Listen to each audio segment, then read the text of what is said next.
ಚುನಾವಣೋತ್ತರ ಸಮೀಕ್ಷೆಯಲ್ಲಿ ಎನ್ಡಿಎಗೆ ಸ್ಪಷ್ಟ ಫಲಿತಾಂಶ ಸಿಗುತ್ತೆ ಅಂತ ಗೊತ್ತಾಗ್ತಾ ಇದ್ದಂಗೆ ಎಕ್ಸಿಟ್ ಪೋಲ್ನಿಂದಾಗಿ ಬಿಜೆಪಿ ಅಭ್ಯರ್ಥಿಗಳು ನಾಯಕರು ಫುಲ್ ಖುಷಿಯಾಗಿದ್ದಾರೆ. ಚಂದ್ರಶೇಖರನ್ ಆತ್ಮಹತ್ಯೆ ಪ್ರಕರಣಕ್ಕೆ ಸಂಬಂಧಪಟ್ಟಂತೆ ಒಂದು ಬ್ರೇಕಿಂಗ್ ನ್ಯೂಸ್ ಸಿಗ್ತಾ ಇದೆ. ನಾಗೇಂದ್ರಗೆ ಮತ್ತಷ್ಟು ಸಂಕಷ್ಟ ಎದುರಾಗ್ತಾ ಇದೆ. ಸಚಿವರ ರಾಜೀನಾಮೆಗೆ ಕಮಲ ನಾಯಕರು ಪಟ್ಟು ಹಿಡಿದು ಕೂತಿದ್ದಾರೆ. ರಾಜೀನಾಮೆಗೆ ಜೂನ್ 6ರವರೆಗೆ ಡೆಡ್ ಲೈನ್ ಅನ್ನ ಬಿಜೆಪಿ ಈ ಹಿಂದೆನೇ ಕೊಟ್ಟಿದ್ರು. ಅದರಂತೆ ಮೊನ್ನೆ ಎಲ್ಲ ಸುದ್ದಿ ಬಂದಿತ್ತು, ಸಿಎಂ ಕೂಡ ಅವರಿಗೆ ಹೇಳಿದ್ದಾರೆ ರಿಸೈನ್ ಮಾಡೋದಕ್ಕೆ ಅಂತ ಹೇಳಿ.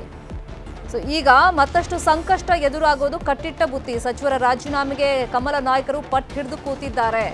6ನೇ ತಾರೀಕಿನ ತನಕ ಡೆಡ್ ಲೈನ್ ಅನ್ನ ಕೊಟ್ಟಿದ್ದಾರೆ. ಅಷ್ಟೊಳಗೆ ರಾಜೀನಾಮೆ ಕೊಡಬೇಕು ಅಂತ. ಎಲ್ಲರೂ ಕೂಡ ಅವತ್ತಿನ ಸಂದರ್ಭದಲ್ಲಿ ರಾಜೀನಾಮೆಯನ್ನು ಕೊಡೋಂಥ ಕೆಲಸ ಮಾಡಿ ಅದಕ್ಕೂ ನಾನು ಉಲ್ಲೇಖನ ಮಾಡಿಲ್ಲ ಸರ್. ಯಾಕಂದರೆ ಯಾವುದೇ ನೈತಿಕತೆ ಒತ್ತಿ ರಾಜೀನಾಮೆಯನ್ನು ಕೊಡಬೇಕಾಯಿತು ಅಲ್ಲ, ನಾನು ಅದಕ್ಕೋಸ್ಕರ. ಯಾಕಂದರೆ ಎಲ್ಲರೂ ಕೂಡ ಇವತ್ತು ನಾವು ಘಟನಾವಳಿಗಳು ನೋಡಿದಂಥ ಟೈಮಲ್ಲಿ ರಾಜ್ಯದಲ್ಲಿ ಈ ರೀತಿ ಘಟನೆಗಳಾದಂಥ ಟೈಮಲ್ಲಿ ಫಸ್ಟ್ ರಾಜೀನಾಮೆಯನ್ನು ಕೊಟ್ಟಾರ ಮಂತ್ರಿಗಳು. ಇವರೊಬ್ಬರೇ ಇನ್ನು ಮಂತ್ರಿ ರಾಜೀನಾಮೆ ಕೊಡಲಾರ್ದಂಥ ವ್ಯಕ್ತಿ. ಈ ಮೀಸಲು ಕ್ಷೇತ್ರದಿಂದ ಗೆದ್ದಂಥ ಮಂತ್ರಿಗಳು, ಸ್ಥಳೀಯ ಮಂತ್ರಿಗಳು, ಅದೇ ಸಂಬಂಧಪಟ್ಟಿದ್ದಂಥ ರಾಜ್ಯದ ಮಂತ್ರಿಗಳಾಗಿರೋ ಕಾರಣ ಇವತ್ತು ಈ ಆರೋಪಣೆ ಏನಿದೆ ಅವರು ಮಂತ್ರಿಗಳಿಗೆ ಗೊತ್ತಾಗಲಾರ್ದಂತೆ ಡೆತ್ ನೋಟದಲ್ಲಿ ಚಂದ್ರಶೇಖರ್ ಅವರು ಪ್ರಾಣ ಹೋಗುವಂಥ ಟೈಮಲ್ಲಿ ಮೌಖಿಕವಾಗಿ ಸಚಿವರದು ನನಗೆ ಆದೇಶ ಇತ್ತು ಅಂತೇಳಿ ಅವರು ಪತ್ರದಲ್ಲಿ ಬರೆದಂಥ ಟೈಮಲ್ಲಿ ಕೂಡ ಅವರು ತಕ್ಷಣ ರಾಜೀನಾಮೆಯನ್ನು ಕೊಡಲಿ, ರಾಜೀನಾಮೆ ಆದಂಥ ತನಿಖೆ ಆಗಲಿ. ಈಗ ವಾಲ್ಮೀಕಿ ಹಗರಣದಲ್ಲಿ ಏನಾಗಿದೆ, 9 ಅನ್ಕನೆಕ್ಟೆಡ್ ಯಾವುದೇ ಸಂಬಂಧ ಇರಲಾರದಂಥ ಕಂಪ್ನಿಗಳಿಗೆ ಯಾವ್ಯಾವುದು ಟೆಕ್ನಾಲಜಿ, ಬಯೋಟೆಕ್ನಾಲಜಿ ಈ ಥರದ ಕಂಪ್ನಿಗಳಿಗೆ ಆಗಿದೆ. ಇನ್ನೂ ತನಕ ಒಬ್ಬ ಮಂತ್ರಿನ ರಾಜೀನಾಮೆ ಕೊಡಿಸ್ಲಿಕ್ಕಾಗಿಲ್ಲ. ಇಂಥ ಒಬ್ಬರು ಸುಳ್ಳು ಭ್ರಷ್ಟರು. ನಾನು ಪದೇ ಹೇಳ್ತಾ ಇದ್ದೀನಿ, ಮುಖ್ಯಮಂತ್ರಿ ಆದಿಯಾಗಿ ಎಲ್ಲರೂ ಇದರೊಳಗೆ ಇನ್ವಾಲ್ವ್ ಇದ್ದಾರೆ. ಅದಕ್ಕೆ ಈತನನ್ನು ಬಂಧಿಸಬೇಕು, ಈ ಮಂತ್ರಿಯನ್ನು ಅರೆಸ್ಟ್ ಮಾಡಬೇಕು. ಮೊದಲು ಈತನನ್ನು ಬಂಧಿಸಿದರೆ CM ಹೆಂಗೆ ಇನ್ವಾಲ್ವ್ ಇದ್ದಾರೆ ಎಲ್ಲರೂ ಗೊತ್ತಾಗತ್ತೆ. ಆದ್ದರಿಂದ ಆತನನ್ನು ಬಂಧಿಸಿ ಅರೆಸ್ಟ್ ಮಾಡಿ CBI ಮೂಲಕ ಎನ್ಕ್ವೈರಿ ಮಾಡಿದರೆ ಯಾರ್ಯಾರು ಇನ್ವಾಲ್ವ್ ಇದ್ದಾರೆ ಅಂತ ಗೊತ್ತಾಗ್ತದೆ. ಅಂಥವರು ಎಲ್ಲದರಾಗೂ ಸುಳ್ಳು ಹೇಳ್ತಾರೆ. ಎಲ್ಲ ಆದಮೇಲೆ ರಾಜೀನಾಮೆ ತಗೊಳ್ಳೋ ಬದಲಿ ತಕ್ಷಣವೇ ಸಿದ್ದರಾಮಯ್ಯನವರು ಮಂತ್ರಿ ನಾಗೇಂದ್ರ ರಾಜೀನಾಮೆ ತೆಗೆದುಕೊಳ್ಬೇಕು ಅನ್ನೋಂಥ ಒತ್ತಾಯವನ್ನು ನಾನು ಮಾಡ್ತೀನಿ. ಇಷ್ಟೊಂದು ಪ್ರೈವಾಪೇಶಿಯ ಹಗರಣ ಆದಮೇಲೂ ಸಹಿತಕ್ಕೆ ಆತ್ಮಹತ್ಯೆ ಮಾಡಿಕೊಂಡು ಮೃತಪಟ್ಟ ಮೇಲೂ ಸಹಿತಕ್ಕೆ ಇನ್ನೂವರೆಗೆ ನಾಗೇಂದ್ರ ಅವರು ರಾಜೀನಾಮೆ ತೊಗೊಂಡಿಲ್ಲ ಅಂತಂದರೆ ಇದು ಒಂದು ನಾಚಿಕೆ ಗೆಟ್ಟವಂಥ ಸರ್ಕಾರ ಅಂತ, ನಾಚಿಕೆಯಿಲ್ಲದಂಥ ಸರ್ಕಾರ ಅಂತ ಅನ್ಬೇಕಾಗ್ತದೆ. ಅದಕ್ಕಾಗಿ ತಕ್ಷಣವೇ ನಾಗೇಂದ್ರ ಅವರ ರಾಜೀನಾಮೆ ತಗೋಬೇಕಂತ ಒತ್ತಾಯವನ್ನು ನಾನು.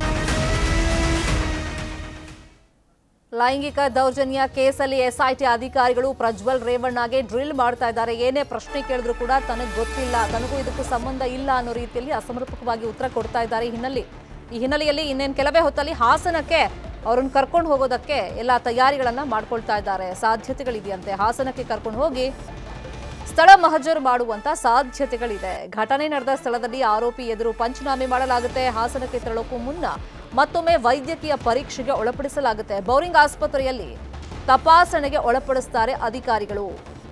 ಪ್ರಜ್ವಲ್ ರೇವಣ್ಣ ವಿರುದ್ಧ ಲೈಂಗಿಕ ದೌರ್ಜನ್ಯ ಪ್ರಕರಣ ಸಂಬಂಧ 3ನೇ ದಿನವೂ SIT ಅಧಿಕಾರಿಗಳು ಪ್ರಜ್ವಲ್ನ ವಿಚಾರಣೆಗೆ ಒಳಪಡಿಸಿದ್ದಾರೆ.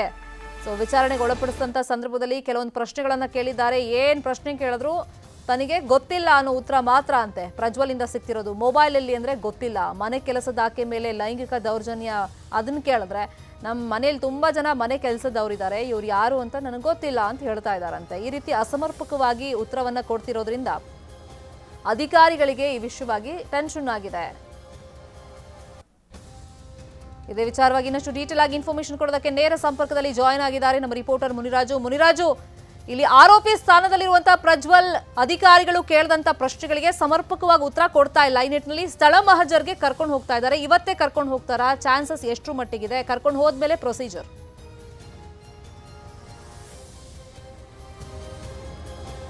ಶರ್ಮಿತಾ, ಇವತ್ತು ಪ್ರಜ್ವಲ್ ರೇವಣ್ಣ ಅವರನ್ನ ಈಗ ಹಾಸನಕ್ಕೆ ಕರೆದೊಯ್ದು ಒಂದು ಸ್ಥಳ ಮಹಜರು ಮಾಡೋದಕ್ಕೆ ಈಗ SIT ಅಧಿಕಾರಿಗಳು ಕೂಡ ಸಿದ್ಧತೆಯನ್ನ ಮಾಡಿಕೊಂಡಿದ್ದಾರೆ.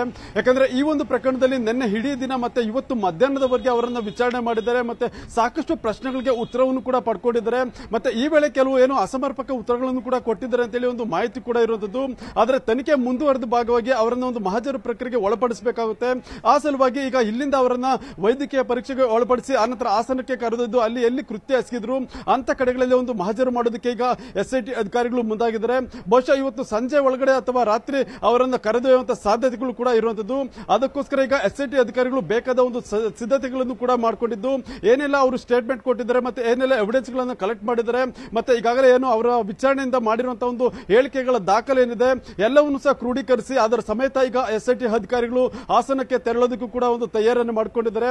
ಎಲ್ಲೆಲ್ಲಿ ಕೃತ್ಯ ಎಸಗಿದ್ದಾರೆ ಮತ್ತೆ ಎಲ್ಲಿ ದೌರ್ಜನ್ಯ ಎಸಗಿದ್ರು ಅಂತ ಕಡೆಗಳಲ್ಲಿ ಒಂದು ಆರೋಪಿಯ ಸಮ್ಮುಖದಲ್ಲಿ ಒಂದು ಮಹಜರು ಪ್ರಕ್ರಿಯೆಗಳನ್ನ ಮುಗಿಸಿ ಆನಂತರ ವಾಪಸ್ ಮತ್ತೆ ಅವರನ್ನ SIT ಕಚೇರಿಗೆ ಕರೆ ತರುವಂತಹ ಕೆಲಸವನ್ನ ಮಾಡ್ತಾರೆ. Sharmita, fine, thank you Muniraju ತಮ್ಮೆಲ್ಲ ಇನ್ಫಾರ್ಮೇಷನ್ಗೆ. ಚುನಾವಣೋತ್ತರ ಸಮೀಕ್ಷೆಯಲ್ಲಿ NDAಗೆ ಸ್ಪಷ್ಟ ಫಲಿತಾಂಶದ ಹಿನ್ನೆಲೆಯಲ್ಲಿ ಎಕ್ಸಿಟ್ ಪೋಲ್ನಿಂದಾಗಿ ಬಿಜೆಪಿ ಅಭ್ಯರ್ಥಿಗಳು ನಾಯಕರು ಫುಲ್ ಖುಷಿಯಾಗಿದ್ದಾರೆ. ಮತ್ತೊಮ್ಮೆ ಮೋದಿ ಸರ್ಕಾರ ಬರುತ್ತೆ ಅಂತ ಹೇಳಿ ಬಿಜೆಪಿಯವರು ಸಂಭ್ರಮದಲ್ಲಿದ್ದಾರೆ.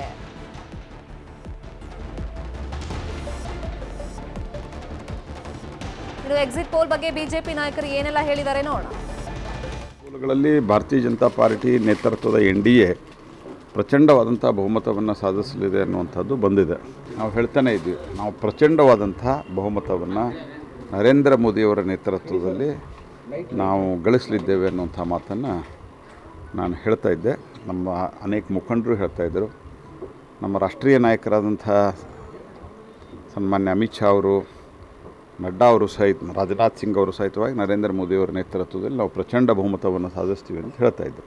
ಅನೇಕರು ಮೋದಿಜಿಯವ್ರ ಬಗ್ಗೆ ಅವ್ರು 3ನೇ ಬಾರಿ ಪ್ರಧಾನಮಂತ್ರಿ ಆಗಬೇಕಂತ ಹೇಳಿ ಇಡೀ ದೇಶದ ಜನತೆಯ ಒಂದು ಆಶೆ ಮತ್ತು ಆ ರೀತಿಯಾದಂಥ ಒಂದು ಭಾವನೆಗಳಿದ್ದದ್ದು. ಮತ್ತು ಚುನಾವಣೆ ಸಂದರ್ಭದಲ್ಲಿ ನಾವು ಎಲ್ಲೇ ಹೋದಾಗೂ ಸಹಿತ ಅದು ಅಂಡರ್ ಕರೆಂಟ್ ಇತ್ತು. ಮತ್ತು ಇದು ಸ್ಪಷ್ಟವಾದಂಥ ಬಹುಮತ ಮತ್ತು ಅದರಲ್ಲಿ ಮೋದಿಜಿಯವರ ಗುರಿ ಏನಿದೆ 400ಕ್ಕೂ ಹೆಚ್ಚು ಸೀಟ್ಗಳನ್ನು ಪಡ್ಕೊಳ್ಳುವಂಥದ್ದು. ಇವೆಲ್ಲ ನೋಡಿದಾಗ ನಿನ್ನೆ ಎಕ್ಸಿಟ್ ಪೋಲು ಸಹಿತ ಅದೇ ಆ್ಯಂಗಲ್ ಮೇಲೆ ಎಕ್ಸಿಟ್ ಪೋಲ್ ಬಂದದೆ. ಅದಕ್ಕಾಗಿ ಸರ್ ಎಕ್ಸಿಟ್ ಪೋಲ್ ಬಂದಿದೆ, ಬಿಜೆಪಿ ಮತ್ತೊಮ್ಮೆ ಅಧಿಕಾರಕ್ಕೆ ಬರೋ ಸಾಧ್ಯತೆ ಕಾಣ್ತಾ ಇದೆ ಮತ್ತು ಕರ್ನಾಟಕದಲ್ಲೂ ಕೂಡ ಬಿಜೆಪಿಗೆ ಫೇವರ್ ಕಾಣ್ತಾ ಇದೆ ಸರ್. 4ನೇ ತಾರೀಕು ವೆಯ್ಟ್ ಮಾಡೋಣಪ್ಪ.